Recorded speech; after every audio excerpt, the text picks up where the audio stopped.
Hi everybody, and thanks for watching the video. We're going to look at front main bearings today, Moto Guzzi main bearings. These are off the, we're working on main bearings for, you know, the early V7s. These are going to be the same as V700, Ambassador, Eldorado, basically same as T3, G5, Convert, T, V7 Sport, Le Mans 1, they all basically use the same. There's a little bit different shape on the front housing on them, but basically they're all using the same bearing. So these are what we're looking at today. Get a close up here.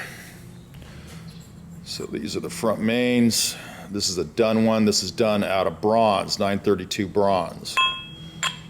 So the reason, let's see if I can get this on. I've got to spin it to get it on. There she is. Okay. And these are what the, here's an old bronze insert. So there's that, and then here's what they look like. Here's what they look like put into the housing. So the housings are basically just, you know, a piece of aluminum. They machine that out, and then this thing just, we usually heat these up. We got to heat these things up and let them drop in. They'll fall right in when they're hot. If they're cold, they're a little bit tough to get out. This early 2005, we were running into problems with main bearings, and at that time I had my buddy John Morberg, and his shop was right next door to me in a you know, a commercial building, commercial community area, whatever they call it. I can't think of it now. But so he had, you know, he's my buddy, and we've been friends for a long time. So he was always doing the machine work for me. So we were using 6061 aluminum in the beginning to remake Guzzi main bearings, because at that time you couldn't really buy them. You didn't have the reproductions going on like at the moment. You can get them out of Europe, and first under, second under, probably third unders too. But there was really not a source on that, and you had a couple shops maybe in Mandello that would supply them. But the other issue with, if we bought the bearings already done, is that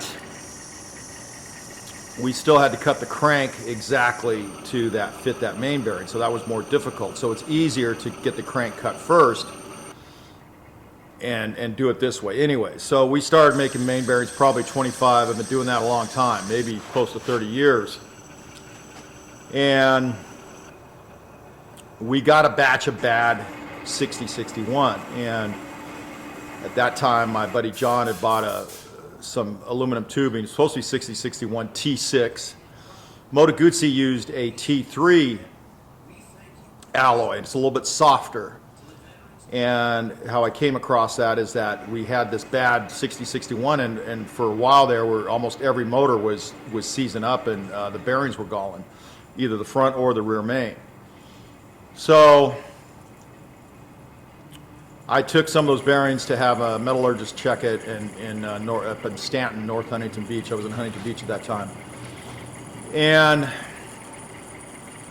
so he said, hey, this is Russian junk, and it's not 6061, and the problem that you're having is that the aluminum was expanding out in certain places. It wasn't evenly tempered. So one end of the bearing, one half of the circle, let's say, would be fine, and the other half would expand out and seize up and jam up against the main.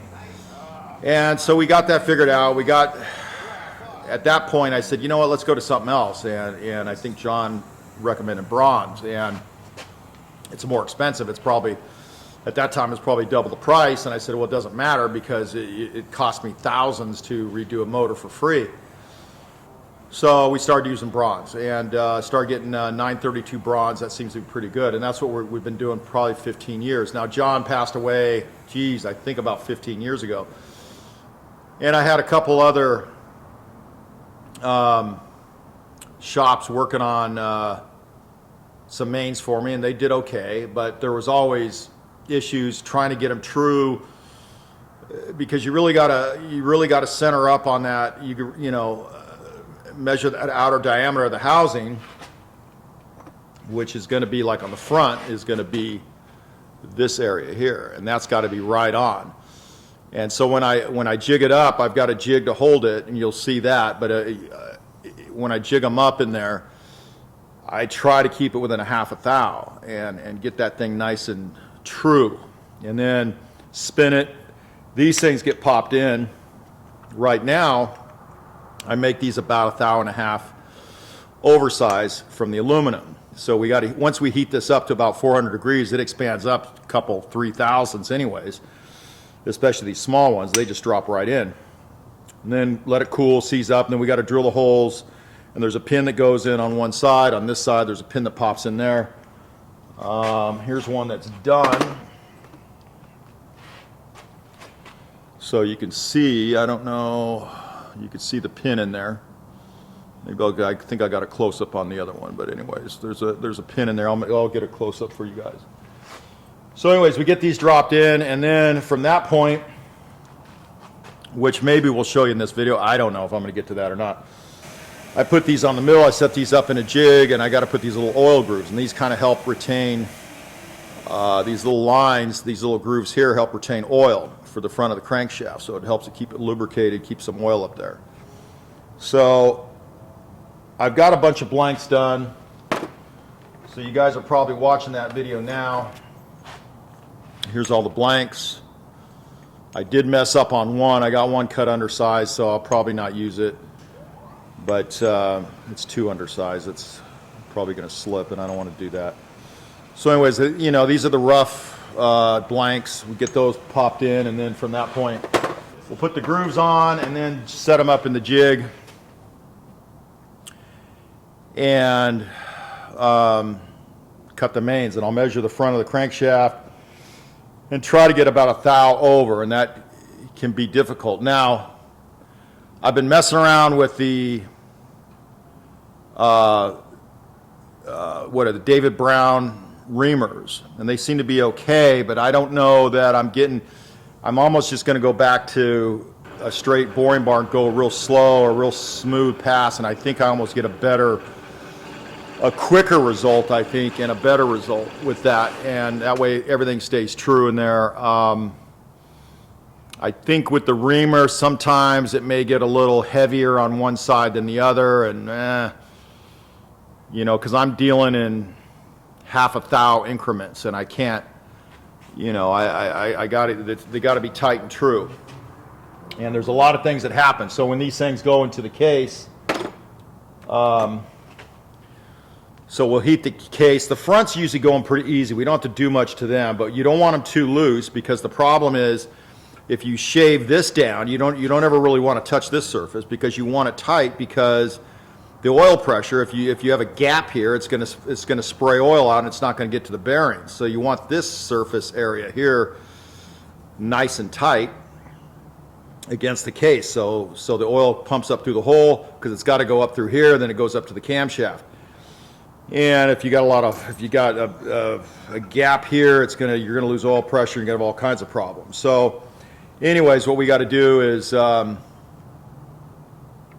you know, we get these in, we set them up, but when they're in the case, so we kind of heat the case up a little bit. These front ones drop in, the back ones are really tough, so we got to heat those up and get those things in, and everything's just got to be right on. And if it's not right on, then you're going to have a problem. I mean, we've had problems in the past with cases, like guys have tried to repair a case. Mike Stitch's bike, I believe, that was a year or two ago, and we had a problem with that case, and we had tested a crank, because usually before we test the cranks before they go to the balancer. So Stevie will pop the crank into. We have a couple test cases that we use that we know are good, and we'll pop the crankshafts in there, heat them up, get them in there, let them cool off, and if they're free and they're fine, then okay, this one's good. We'll mark from that point on. We'll give it like a serial number, or maybe a 3-digit number, and then the rods go on after that, then the pistons, and then go to the balancer, you know, along with the flywheel. So, and then that come back, it gets put into whatever customer case comes in. So we've got one ready to go sitting on the shelf typically. Not at this second, because we've been building motors like crazy, so I got to do this, but typically that's the way it goes. So anyway, so hopefully some of this stuff, I guess, may be kind of boring. You got to be a super Guzzi nerd to be into this stuff, but it's a lot of work to get these cranks right. So, and a lot of wasted money and over the years trying to get to this point. So anyways, I hope you guys appreciate it, and hope you like the video. And thank you guys for checking out the video. We start our final machining. I hit them, I got to set them up in I've got an old Warner Swasey number 5. It's a turret lathe, and it works pretty good for this project. So we set them up. I take a big drill, like a 1 3/8 drill, bore through it, and get it close, and then we take a boring bar and bore through that, get it even closer, and then I start doing some finer cuts and get those finer cuts close and close and close. I think, you know, I've tried different things. I've tried the Dave Brown reamers, and I was getting kind of some inconsistencies. I think slowing down the feed rate on the boring bar just gave us the best cut. And sometimes we got to do a little sandpaper at the end, and you know, my buddy John taught me that trick a long time ago. Just put a little sandpaper in there if you're off like a half a thou, and just bring it down a little bit. It seems to work out pretty good. So we get those, you know, we got to cut a groove in there, and then we get them done, and we got basically a blank, and this blank, usually I leave these this part, I'll show you this. So the distance between each end, between my 2 index fingers here, so this section here I leave a little long. And then we'll go in, and I gotta face this off and chamfer the inside of here. Let's see if I got one that's chamfered. I don't have one here ready, but you got a little chamfer in here. Get that in there. And then at the very end, what we need to do is, where is my, oh, here we go. At the very end, what we need to do is we need to set the backlash. So this is at the very, very end. So typically we'll test, sometimes we'll even test these first, make sure they don't pinch. So we'll see if we can get a video here of us putting it in the motor, and then we heat up the case, get these mains in, get the crank in, and usually while it's hot it'll spin free, but when it's cool we want to check it to make sure it's not pinching. So if I'm off even a half a thou on this, if it's obcentric, I guess is the word I'm looking for, it'll pinch when it's cooled off. So we gotta make sure that this is right on.